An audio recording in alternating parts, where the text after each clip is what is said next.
നമസ്കാരം, ഭാവന ഫുഡ് ടേബിളിലേക്ക് എല്ലാവർക്കും സ്വാഗതം. ഇന്നത്തെ റെസിപ്പി വളരെ എളുപ്പത്തിൽ തയ്യാറാക്കാവുന്ന ഒരു ബ്രേക്ക്ഫാസ്റ്റ് ആയിട്ടാണ്. ആദ്യമായിട്ടാണ് എൻ്റെ ചാനൽ കാണുന്നതെങ്കിൽ ഒന്ന് സബ്സ്ക്രൈബ് ചെയ്ത് സപ്പോർട്ട് ചെയ്തേക്കണേ. അതേപോലെ ആ ബെൽ ബട്ടണും കൂടി ഒന്ന് പ്രസ് ചെയ്തേക്കാം. ഒരു ബുദ്ധിമുട്ടുമില്ലാതെ വളരെ എളുപ്പത്തിൽ ഇൻസ്റ്റൻ്റായി ഉണ്ടാക്കാവുന്ന ഒരു റെസിപ്പി ആയിട്ടാണ് ഞാനിന്ന് വന്നിരിക്കുന്നത്. എങ്ങനെ ഉണ്ടാക്കുന്നത് നോക്കാം. ഒരു ബൗൾ എടുക്കുക.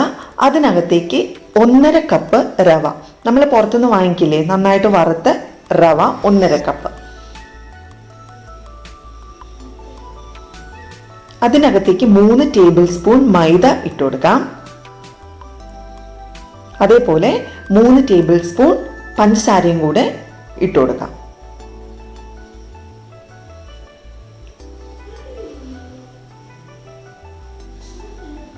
1.5 ടീസ്പൂൺ ഈസ്റ്റ്. ഞാനിപ്പോൾ ഇവിടെ ഇൻസ്റ്റൻറ്റ് ഈസ്റ്റ് ആണ് എടുത്തിരിക്കുന്നത്. ആവശ്യത്തിന് ഉപ്പിട്ട് കൊടുക്കാം. എന്നിട്ടിത് നന്നായിട്ട് മിക്സ് ചെയ്ത് കൊടുക്കുക. എല്ലാ ഭാഗത്തേക്കും ഈസ്റ്റും ഈ എല്ലാ മിശ്രിതങ്ങളും മിക്സായി വരണം. അതുവരെയും ഇളക്കുക. ഇനി മിക്സിയുടെ ഒരു ഗ്രൈൻഡിങ് ജാർ എടുക്കുക. അതിനകത്തേക്ക് നമ്മളിപ്പോൾ റെഡിയാക്കി വെച്ചിരിക്കുന്ന ഈ കൂട്ടുണ്ടല്ലോ, റവയും മൈദയും എല്ലാം കൂടി ഇട്ടിട്ടുണ്ടാക്കിയിട്ടുള്ളത് ഇട്ട് കൊടുത്തിട്ട് അതിനകത്തേക്ക് ചെറു ചൂടുവെള്ളം തന്നെ വേണം. അത് മസ്റ്റാണ് കേട്ടോ. ഇളം ചൂടുവെള്ളത്തിൽ നമുക്കിതൊന്ന് മിക്സ് ചെയ്തെടുക്കാം. 2 കപ്പാണ് അതിൻ്റെ അളവ്. അതിൽ കുറച്ച് ഒഴിക്കുക. എന്നിട്ട് കട്ട കെട്ടാതെ ഒന്ന് ഇളക്കുക. എന്നിട്ട് ബാക്കിയുള്ളതും കൂടെ ഒഴിച്ചു കൊടുക്കുക. എന്നിട്ടിത് നന്നായിട്ട് അരച്ചെടുക്കണം. നോക്കൂ, നല്ല മഷി പോലെ അരച്ചെടുത്ത് വന്നിട്ടുണ്ട്. ഇനി നമുക്കിത് ഈസ്റ്റ് ഒന്ന് ഫെർമെൻറ്റ് ചെയ്യാനായിട്ട് നമുക്ക് മാറ്റി വയ്ക്കാം. ഒരു 20 മിനിറ്റ് ഒക്കെ മാറ്റി വയ്ക്കാം. ഒരു പാൻ എടുക്കുക, എണ്ണ തടവുക. എന്നിട്ട് നന്നായി ചൂടാവുന്നവരെ വെയിറ്റ് ചെയ്യുക. പുകയുന്നത് വരെ എന്ന് വേണമെങ്കിൽ പറയാം. അതേപോലെ നമുക്ക് വെയിറ്റ് ചെയ്യാം.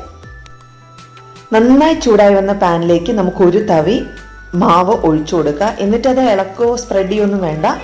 ഈ ബബിൾസ് ഇങ്ങനെ വരുന്നത് വരെയും നല്ല ഹൈ ഫ്ലെയിമിൽ തന്നെ വെക്കുക. നന്നായിട്ട് ബബിൾസ് ഒക്കെ പൊങ്ങി വരുമ്പം നമുക്ക് മൂടി വെച്ച് ചെറു തീയിലിട്ട് വേവിച്ചെടുക്കുക. നോക്കൂ, നമ്മുടെ ദോശ പോലത്തെ അപ്പം എന്തോ ആവട്ടെ, ബ്രേക്ക്ഫാസ്റ്റ് ഇവിടെ തയ്യാറായിട്ടുണ്ട്. വളരെ എളുപ്പത്തിൽ തയ്യാറാക്കാവുന്ന ബ്രേക്ക്ഫാസ്റ്റ് ആണ്. ഒരു പ്രത്യേക രുചിയാണ്. എല്ലാവരും ഉണ്ടാക്കി നോക്കുക. എന്നിട്ട് നിങ്ങളുടെ വിലയേറിയ അഭിപ്രായങ്ങളൊക്കെ കമൻറ്റ് ബോക്സിലൂടെ എന്നെ അറിയിക്കുക. ഇനിയും നല്ല നല്ല വിഭവങ്ങളുമായിട്ട് ഭാവന ഫുഡ് ടേബിളിലൂടെ നമുക്ക് ഇനിയും കാണാം. എൻ്റെ ചാനൽ സബ്സ്ക്രൈബ് ചെയ്യാൻ മറക്കരുത്. അതേപോലെ വീഡിയോ ഇഷ്ടപ്പെട്ടിട്ടുണ്ടെങ്കിൽ ലൈക്ക് ചെയ്യുക. നിങ്ങളുടെ കൂട്ടുകാർക്കൊക്കെ ഇതൊന്ന് ഷെയർ ചെയ്ത് കൊടുക്കുക. ഇനിയും നല്ല നല്ല വിഭവങ്ങളുമായിട്ട് ഭാവന ഫുഡ് ടേബിളിലൂടെ കാണാം. താങ്ക്